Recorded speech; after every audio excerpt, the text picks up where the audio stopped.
আসসালামু আলাইকুম। যারা দেখছেন সবাইকে সংগ্রামী সালাম এবং শুভেচ্ছা। আপনারা জানেন যে জুলাই গণঅভ্যুত্থানের আকাঙ্ক্ষাকে ধারণ করে গণ অধিকার পরিষদের পক্ষ থেকে প্রথম দফায় যে 36 জনের প্রার্থী তালিকা ঘোষণা করা হয়েছে, সেখানে কিশোরগঞ্জের 1 এবং কিশোরগঞ্জ 2 আসনের প্রার্থী তালিকা ছিল। সেই ঘোষণা অনুযায়ী আমরা আজকে বিগত সময় আমরা কিশোরগঞ্জের বিভিন্ন উপজেলায় ইউনিয়নে গণসংযোগ করেছি। আজকেও আমরা কিশোরগঞ্জ শহরে দুপুর থেকে গণসংযোগ শুরু করেছি এবং আমাদের সন্ধ্যা পর্যন্ত গণসংযোগ চলবে। আজকে গণসংযোগে যারা উপস্থিত হয়েছেন, বিশেষ করে কিশোরগঞ্জ জেলা ছাত্র অধিকার পরিষদ, যুব অধিকার পরিষদ, শ্রমিক অধিকার পরিষদ এবং গণ অধিকার পরিষদের নেতৃবৃন্দ, সবাইকে সংগ্রামী সালাম এবং শুভেচ্ছা।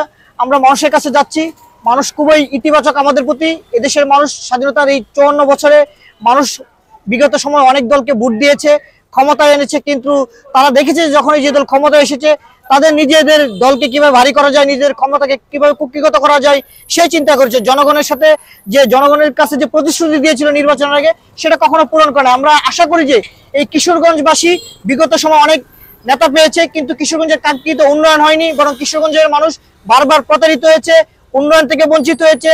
শিক্ষা, চিকিৎসা সহ বিভিন্ন মৌলিক যে দাবি ছিল সেই দাবিগুলো তাদের পূরণ হয় নাই।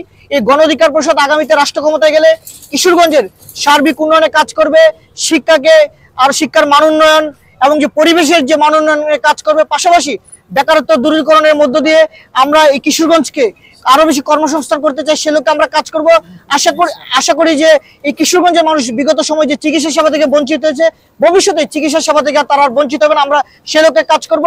আরেকটি বিষয় বলে শেষ করতে চাই, আমরা দেখেছি যে বিগত সময়ে যে নির্বাচন হতো, সেই নির্বাচনে 500 টাকা 1000 টাকা দিয়ে কখনো ভোট কিনত, কখনো কেন্দ্র দখল করতো। এই জুলাই গণঅভ্যুত্থানের পরবর্তীতে এদেশের মানুষ অনেক বেশি সচেতন এবং এই সচেতন নাগরিকরা মনে করে যে আগামীতে 500 টাকায় কিংবা 1000 টাকায় ভোট কিনে কিংবা কেন্দ্র দখল করে কেউ নির্বাচন করতে পারবে না। আগামীতে তরুণদের নেতৃত্বে যেভাবে জুলাই গণঅভ্যুত্থান সংগঠিত হয়েছে, একইভাবে তরুণদেরকে আগামীতে কিশোরগঞ্জের মানুষ সংসদে পাঠাবে, আমরা সে আশাটুকু করতে পারি এবং এদেশের মানুষের যে কাঙ্ক্ষিত পরিবর্তন, সেই পরিবর্তনের লক্ষ্যে আমরা কাজ করেছি। সবশেষ একটি কথা বলে শেষ করবো, আপনারা দেখেছেন যে এই জুলাই গণঅভ্যুত্থানের মধ্য দিয়ে এদেশের রাষ্ট্র কাঠামোর যে পরিবর্তনের যে আকাঙ্ক্ষা, আমরা মনে করি যে 53 বছরের যে রাজনীতিতে যে দুর্বৃত্তায়ন, ক্ষমতা যে দখলদারিত্ব, দুর্নীতি, লুটপাট, চাঁদাবাজির যে রাজনীতির সংস্কৃতি, সেই সংস্কৃতি পরিবর্তন চাই। আমরা চাই এই জুলাই গণঅভ্যুত্থানের পরবর্তীতে সংস্কারের মধ্য দিয়ে বাংলাদেশের যে বিগত যে পুরনো বন্দোবস্ত সেটি পরিবর্তন করে জনগণের আকাঙ্ক্ষা অনুযায়ী নতুন বাংলাদেশ বিনির্মাণ হবে। সেজন্য আমরা অন্তর্বর্তীকালীন সরকারের কাছে আহ্বান জানাই, পাশাপাশি দেশবাসীর কাছে আহ্বান করতে চাই যে বর্তমান সময়ে যে সংস্কারের কাজ চলছে, সংস্কার এবং এই জুলাই গণঅভ্যুত্থানে যারা গণহত্যা চালিয়েছিল সেই সকল আওয়ামী লীগের দুর্বৃত্তদের যদি বিচার না হয় এবং সংস্কার না হয়, ফলে এই সংস্কার এবং বিচার ছাড়া যদি নির্বাচন হয়, তাহলে বিগত সময় যেভাবে ফ্যাসিবাদ বাংলাদেশে কায়েম হয়েছিল, একইভাবে পুরনো ফ্যাসিবাদ আবারও ফিরে আসার সম্ভাবনা রয়েছে। আরেকটি কথা বলে আমরা শেষ করবো, আপনারা জানেন যে এই বিগত সময়ে বাংলাদেশে যারা প্রশাসনকে যারা ক্ষমতায় ছিল তারা দলীয়করণ করেছে, ফলে আমরা দেখেছি যে এই ক্ষমতার পরিবর্তনের সাথে অনেক পুলিশ প্রশাসনের অনেক গুরুত্বপূর্ণ লোককে দেশ ছেড়ে পালাতে হয়েছে। আমরা আগামীতে চাই রাষ্ট্রবান্ধব এবং জনগণ বান্ধব প্রশাসন হবে, যারা জনগণের সেবায় কাজ করবে, কোনো নির্দিষ্ট রাজনৈতিক দলের হয়ে কাজ করবে না।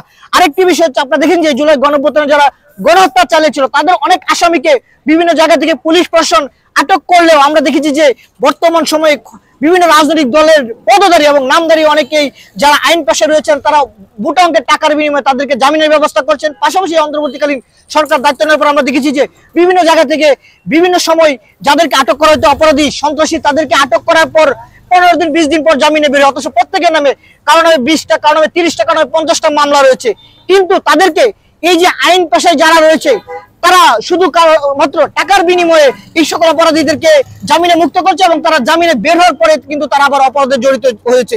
আমরা চাই এই সরকার যেভাবে আইন শৃঙ্খলা বাহিনী যেভাবে অপরাধীদেরকে আটক করে, পাশাপাশি যেন ন্যায় বিচার নিশ্চিত করার জন্য যেন নির্দিষ্ট সময় বিচার না হওয়ার পর্যন্ত তারা যেন জামিনে বের হতে না পারে, কারণ তারা জামিনে বের হলে আইন শৃঙ্খলা পরিস্থিতি অবনতি হবে, সমাজে অপরাধ বাড়বে, সমাজে শৃঙ্খলা নষ্ট হবে। তাই সরকারের প্রতি আমাদের আহ্বান থাকবে। সবশেষ আজকে এখানে যারা উপস্থিত হয়েছেন সবাইকে ধন্যবাদ জানাই এবং দেশবাসীর কাছে দোয়া চাই, কিশোরগঞ্জবাসীর কাছে দোয়া চাই। আমরা কিশোরগঞ্জের পরিবর্তনের জন্য কাজ করছি, ইনশাআল্লাহ আপনারা আমাদের পাশে থাকবেন। সবাইকে ধন্যবাদ। আসসালামু আলাইকুম।